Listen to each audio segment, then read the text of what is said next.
一起加入客家风情，大家来讲客家吧。If it weren't for Pingdong's Gaoshu Township, Taiwan would almost have no pineapples. This one township alone accounts for nearly 1/3 of all pineapples produced in the country, and only the best are sold whole.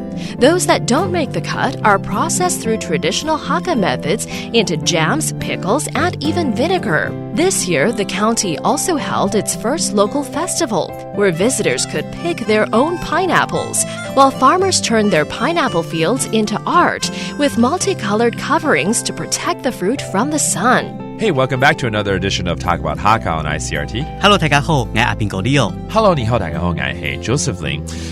这个台湾的凤梨真的是很有名，因为连我做国外的航空公司啊，他给的点心就是凤梨酥。没错没错，讲到凤梨，我一定要带你到我们的客家地区哦，就是我们的屏东的高树乡大鹿关太鲁馆这个地方。OK， 这边呢，从大鹿关一直到这个枋寮乡哦，其实他们种的面积它大概有3000公顷哦，差不多占了全国的1/3哦。这边的凤梨它的品质非常的好，所以呢也通过了一些日本的市场的认证啊，所以也现在销到日本去了。对，大家还会去找台湾凤梨嘛？没错没错。除了水果还有凤梨酥，其实凤梨也可以做成很多料理，不是吗？对啊。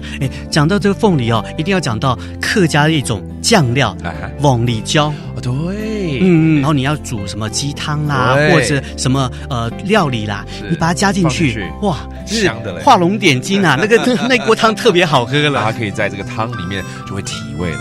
而且凤梨呢，也可以做成这个酱料，当然它可以拿来酿造嘛，酿酒可以，那个酿醋也是可以的。是哦。在我刚刚讲到这个太鲁馆这个地方呢，它有一群年轻的阿婆，我这样讲对不对呢？